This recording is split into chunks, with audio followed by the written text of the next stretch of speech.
Hello बच्चों, let's see this question. The latent heat of vaporization of water is 9700 calorie per mole and if the boiling point is 100 degree Celsius, ebullioscopic constant of water is. जो चार हमारे पास probable answers हो सकते हैं हमारे पास options में given है. तो चलिए इस क्वेश्चन को सॉल्व करते हैं बच्चों. सबसे पहले तो ये देखते हैं कि इस क्वेश्चन को सॉल्व करने के लिए हमें कौन से की कॉन्सेप्ट की जानकारी होनी चाहिए. देखिए की कॉन्सेप्ट की यदि बात करें बच्चों इस क्वेश्चन के लिए, तो ये जो सवाल है ये बेसिकली तो इबुलियोस्कोपिक कांस्टेंट का ही सवाल है ना. Ebullioscopic constant. Now, ebullioscopic constant क्या होता है? Ebullioscopic constant is basically the elevation in boiling point for one molar solution. एक मोलर solution के लिए जो elevation in boiling point होता है वही होता है ebullioscopic constant. अब ebullioscopic constant जो है वो kb से रिप्रेजेंट किया जाता है और इसका जो लेटेंट हीट ऑफ वेपराइजेशन है उसके साथ डायरेक्ट एक फॉर्मूला रिलेशन होता है.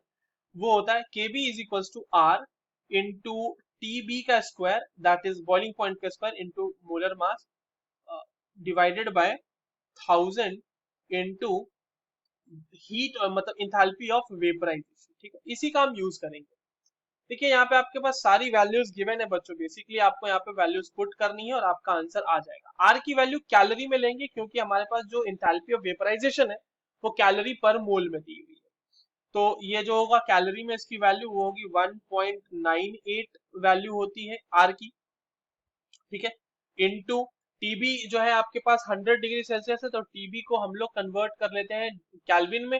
इसमें ऐड कर देंगे 273 तो ये हो जाएगा कैल्विन में कन्वर्ट और ये हो जाएगा आपका 373 कैल्विन. तो ये हो जाएगा 373 का स्क्वायर इनटू हमारे पास जो मोलर मास है वाटर है तो उसका मोलर मास क्या हो जाएगा 18, right, divided by 1000 into enthalpy of vaporisation भी दिया हुआ है 9700 और ये जो वैल्यू होगी वो आएगी कैल्विन केजी पर मोल में.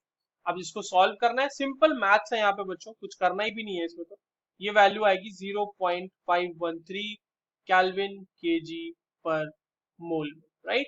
So this is given in the option number 1. I hope you understood this well. All the very best.